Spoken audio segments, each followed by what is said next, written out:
Assalamualaikum warahmatullahi wabarakatuh. Tuan-tuan dan puan-puan, hadirin wal hadirat, saudara dan saudari sekalian, khasnya adik-adik dan anak-anak yang kucintai sekalian.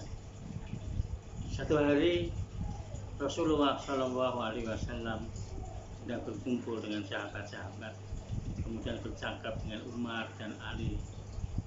Rasulullah mengatakan, "Wahai Umar, wahai Ali, nanti kalau kamu bertemu dengan seseorang pemuda yang bernama Uwais Al-Qarni daripada Yaman, hendaklah kamu meminta untuk dia mendoakan kalian agar Allah mengampuni kalian berdua." Ketika itu Umar bin Khattab dan Ali merasa heran, siapakah sebenarnya Uwais Al-Qarni sehingga Rasulullah Shallallahu Alaihi Wasallam menyatakan demikian. Hadirin wal hadirat, saudara dan saudari sekalian, siapakah Uwais Al-Qarni yang dinyatakan oleh Rasulullah Shallallahu Alaihi Wasallam tadi? Beliau adalah seorang pemuda yatim daripada Yaman yang hebat, yang soleh, yang begitu terkenal oleh penduduk langit, walaupun di dunia hanya seorang pemuda yang miskin, hidup di sebuah kampung yang tidak terkenal karena tidak memiliki keistimewaan yang hebat. Namun Rasulullah Shallallahu Alaihi Wasallam yang tidak pernah bertemu dan berjumpa telah mengetahui kehebatan dan kesolehannya ini.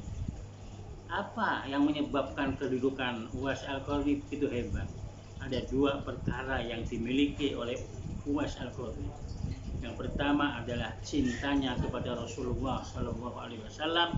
Yang kedua adalah berbakti, taat kepada orang tuanya. Apa bukti dia mencintai Rasulullah? Ketika Uwais Al-Qarni yang berada di Yaman mendengar berita Rasulullah Shallallahu Alaihi Wasallam dalam peperangan Uhud yang hampir-hampir mengalami kekalahan, sehingga terlukalah Rasulullah, giginya sampai gugur, giginya jatuh, giginya tanggal. Maka ketika berita itu sampai kepada Uwais Al-Qarni yang berada di Yaman, karena cintanya kepada Rasulullah Shallallahu Alaihi Wasallam, karena begitu rindunya kepada Rasulullah ingin bertemu, dan ketika mendengar berita itu, maka Uwais Al-Qarni juga menanggalkan, memukul giginya untuk supaya tanggal, supaya merasakan penderitaan dan kesakitan yang dirasakan oleh yang dicintainya, yaitu Muhammad ibn Abdillah Rasulullah Shallallahu Alaihi Wasallam. Yang kedua adalah begitu cinta dan keinginan untuk bertemu dengan Rasulullah, maka suatu ketika Uwais Al-Qarni ini yang hidup bersama dengan ibunya yang lumpuh karena beliau anak yatim semenjak kecil, ayahnya sudah meninggal dunia. Namun dia hidup dengan ibunya yang lumpuh tersebut. Rindu ingin bertemu dengan Rasulullah Shallallahu Alaihi Wasallam, tidak tahan lagi menahan kerinduannya yang begitu hebat, sehingga dia menyatakan atau minta izin kepada ibunya dari Yaman untuk pergi ke Madinah untuk bertemu dengan Rasulullah Shallallahu Alaihi Wasallam.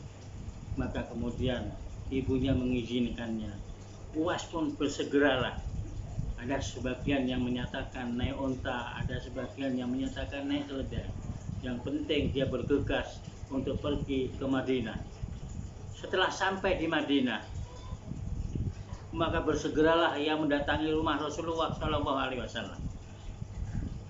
Ketika sampai di depan rumah mengucapkan salam, "Assalamualaikum ya Rasulullah," maka tidak terdengar apa-apa. Kemudian terdengar suara dari dalam seorang perempuan. Ketika dibuka adalah Aisyah, istri baginda Muhammad Shallallahu Alaihi Wasallam. Kemudian Aisyah mengatakan Rasulullah tidak ada di Madinah, sedang ikut atau sedang berperang. Ketika itu kecewalah Uwais Al-Qarni dan dia menunggu malam itu untuk berada di Madinah. Keesokan harinya Rasulullah belum juga pulang. Maka selepas pagi hari, selepas sholat subuh, dia pun pergi menemui Aisyah dan mengatakan, "Wahai Aisyah, saya ingin segera pulang ke Yaman karena ibuku telah berpesan ketika aku berangkat, jika kamu pergi ke Madinah, maka segeralah cepatlah kamu pulang kembali. Maka saya mengikuti kata ibuku, segera pulang. Walaupun aku sedih tidak sempat bertemu dengan Rasulullah SAW. Pulanglah. Inilah yang menunjukkan kecintaan kepada Rasulullah SAW. Lalu apa bakti dia kepada ibunya? Satu ketika ibunya mengatakan, "Wahai Uwais, aku ingin untuk pergi ke Mekah untuk menunaikan haji." Maka Uwais pun selalu berpikir dengan kemiskinan dia, dengan kelemahan dia, bagaimana ingin berangkat pergi haji membawa ibunya, karena keinginan ibunya itu. Akhirnya dia membeli seekor anak sapi, kemudian dipelihara. Anehnya dia ini setiap pagi menggendong atau membawa anak sapi tersebut, diangkatnya dari satu tempat menuju ke kandangnya. Tiap hari dilakukan, sehingga ketika sapi itu mulai dewasa, kira-kira 8 bulan ataupun sudah sampai kepada 1 tahun, maka dia yang telah mengangkat tiap hari, badan pun menjadi kuat. Barulah orang kampung tahu tujuan dan maksudnya, karena dia ingin membawa ibunya daripada Yaman yang beribu kilometer untuk menuju ke Mekah, menuju Ka'bah Baitullah, memenuhi keinginan ibunya, yaitu untuk menunaikan haji. Maka ringkas cerita, berangkatlah. Digendong ibunya, subhanallah, Allahu Akbar. Begitu dia menggendong ibunya, dibawa ibunya daripada Yaman menuju Makkah yang beribu kilometer, berangkat dengan jalan kaki saja.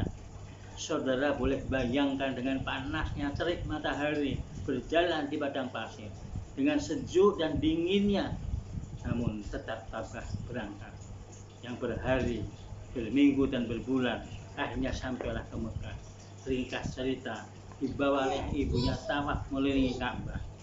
Ketika sampai di depan Ka'bah, satu ketika dalam keadaan yang khusyuk dan tawadhu, sang ibu berdoa, Uwais pun berdoa. Namun terdengar sayup-sayup doa Uwais yang ketika itu memang dia ada penyakit, yaitu penyakit kulit. Ya, ada tanda-tanda kulitnya itu sakit. Dia berdoa juga di depan Ka'bah. Sayup-sayup terdengar oleh ibunya yang Uwais berdoa, "Ya Allah, ampunilah dosa ibuku. Ampunilah dosa-dosa dan kesalahan ibuku. Ampunilah dosa ibuku." Maka ketika sudah selesai doa, ibunya bertanya, "Wahai Uwais, kenapa engkau berdoa untukku, yaitu ibumu? Apa yang kamu minta untuk dirimu? Tidakkah kamu ingin sehat, ingin supaya penyakit yang ada itu hilang, supaya kulitmu menjadi cantik, bersih kembali?" Uwais mengatakan, "Wahai ibu, cukuplah kalau ibu aku doakan supaya Allah mengampuni dosa dan kesalahan ibu, maka ibu masuk surga. Dan jika ibu masuk surga, maka cukup ridho ibulah yang menyebabkan saya masuk ke dalam surga nanti." Masya Allah. Berapa ramai di antara kita anak-anak sekalian yang mendoakan ibunya sehingga mampu tidak berdoa untuk dirinya demi ibunya. Uwais Al-Qarni mencontohkan betapa ingin berbakti sebagaimana diajarkan oleh Rasulullah SAW. Ketika ada seseorang pemuda bertanya, "Ya Rasulullah, siapakah orang yang layak, yang berhak saya berbuat baik kepadanya?" "Ibumu." Lalu pemuda tadi mengatakan, "Siapa lagi ya Rasulullah?" "Ibumu." "Siapa lagi ya Rasulullah?" "Ibumu." "Barulah ayahmu." Inilah yang dilaksanakan oleh Uwais Al-Qarni, cintanya kepada Rasulullah SAW dan juga baktinya, taatnya kepada ibunya sampai luar biasa, sehingga diletakkan dia mendapat kedudukan yang tinggi oleh Allah, diangkat menjadi orang yang terbaik dalam masa tabi'in, orang yang paling soleh, orang yang paling dekat kepada Allah, mendapat kedudukan tinggi sehingga terkenal di langit. Maka setelah wafat Rasulullah, wafat Abu Bakar, Umar dan Ali selalu menanyakan kalau ada jamaah daripada Yaman. Akhirnya bertemulah. Ketika bertemu itulah kemudian Umar dan Ali minta kepada Uwais Al-Qarni untuk mendoakan. Maka jamaah yang ada ketika itu orang-orang Yaman heran. Uwais Al-Qarni didatangi oleh khalifah dan oleh sahabat besar Ali karramallahu wajhah. Ternyata Uwais orang yang soleh. Maka begitulah ceritanya tentang Uwais, dan sampai pada penghujungnya ketika wafatnya orang-orang menyaksikan banyak sekali orang-orang asing yang turut untuk bersama-sama mengangkat jenazah dan mengantarkannya ke kubur.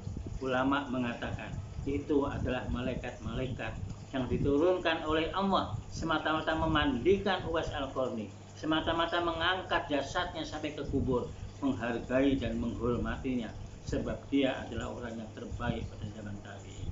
Hadirin wal hadirat, bapak-bapak dan ibu-ibu, terutama adik-adikku sekalian dan anak-anak yang kucintai, ikutilah. Kalau tidak sampai mampu melakukan seperti Uwais Al-Qarni, paling tidak niat di hati kita untuk mencintai Rasulullah SAW dan mengikuti ajarannya. Tapi yang kedua yang lebih penting adalah hargai, hormati ayah dan ibumu, terutama ibumu.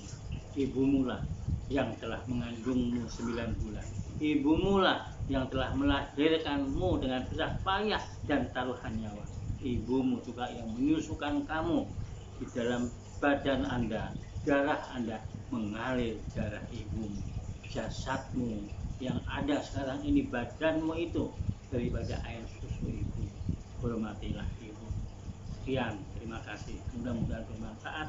Assalamualaikum warahmatullahi wabarakatuh.